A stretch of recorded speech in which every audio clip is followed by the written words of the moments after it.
शुरुआत करेंगे बड़ी खबर के साथ जो कि भोपाल से आ रही है। विधानसभा का बजट सत्र का पहला दिन राज्यपाल के अभिभाषण से शुरू हुआ बजट सत्र। तो तीर्थ स्थलों के लिए हेलीकॉप्टर सेवा शुरू होगी। विधानसभा की कार्रवाई गुरुवार 11 बजे तक स्थगित। वित्त मंत्री जगदीश देवड़ा करेंगे अंतरिम बजट पेश। और इस खबर पर चर्चा करने के लिए हमारे साथ एसोसिएट एडिटर मुक्ता पाठक लाइव जुड़ गई हैं। मुक्ता जी, आज सदन की शुरुआत हुई, पहला दिन रहा, राज्यपाल का अभिभाषण हुआ, क्या कुछ खास आज अभिभाषण में सुनने को मिला?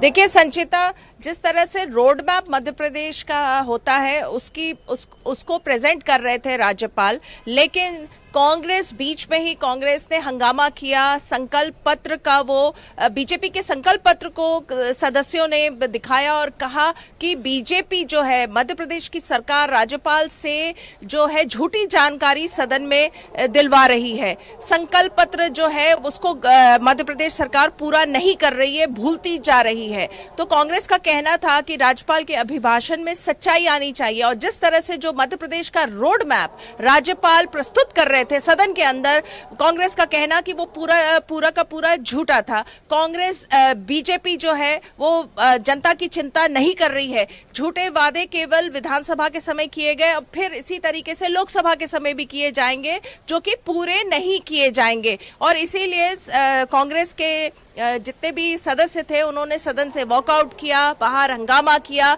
लगातार वो बीजेपी का संकल्प पत्र दिखाते रहे और कहते रहे कि सरकार जो है झूठे वादे कर रही है। और इसी बीच में राज्यपाल का अभिभाषण भी बीच में वो छोड़ के वो निकल गए जी, और सदन की कार्रवाई कल तक के लिए स्थगित कर दी गई है। लेकिन मुक्ता जी, कहा जा रहा है इस दौरान तीर्थ क्षेत्रों से संबंधित कुछ बातचीत रखी गई है, यानी कि कहा जा रहा है कि अब जो तीर्थ क्षेत्र है उसके लिए हेलीकॉप्टर सेवा शुरू होगी।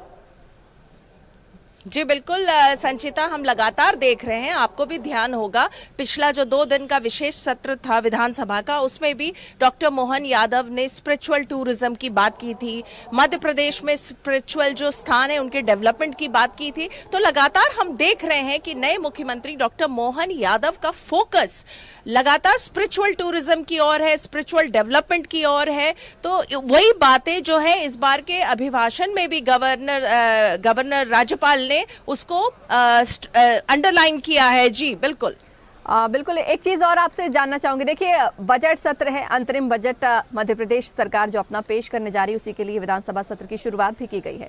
जाहिर सी बात है तैयारियां भी यहाँ पर पूरी होंगी, लेकिन बजट कब तक पेश किया जाना है और क्या कुछ इससे उम्मीदें भी जताई जा रही हैं, विपक्ष की भी क्या कुछ इस दौरान मांगे हैं, वो भी आपसे समझना चाहेंगे।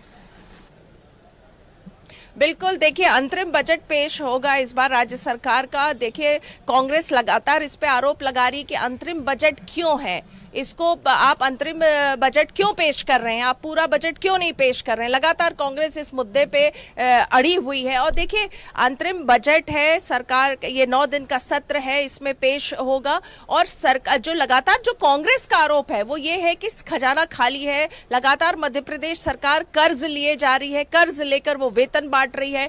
डेवलपमेंट के अनाउंसमेंट्स तो होते हैं लेकिन वो जमीनी स्तर तक नहीं जाते हैं। तो कांग्रेस लगातार इस तरह के आरोप लगा रही है, लेकिन सरकार अपनी तरह से अपनी जो भी वायदे हैं वो कर रही है। और जैसा हमने अभी देखा राज्यपाल के अभिभाषण के दौरान कांग्रेस ने वही आरोप लगाया कि आप वादे करते हैं, जनता से वादे करते हैं, निभाते नहीं हैं। तो इस बजट में हम उम्मीद कर सकते हैं कि जनता को जनता के फेवर की बातें रहेंगी, क्योंकि देखिए सामने लोकसभा चुनाव है, तो उस तरह की बातें सामने आएंगी जो जनता के फेवर की होंगी। जी मुक्ता जी, अंतिम सवाल, देखिए कल जिस तरीके से एक हृदय विदारक घटना घटी हरदा में, कितने लोगों की मौतें भी हुई और बहुत सारे लोग घायल भी हुए, उसको लेकर सदन में कुछ देखने को मिला, विपक्ष के कुछ आरोप प्रत्यारोप देखने को मिले?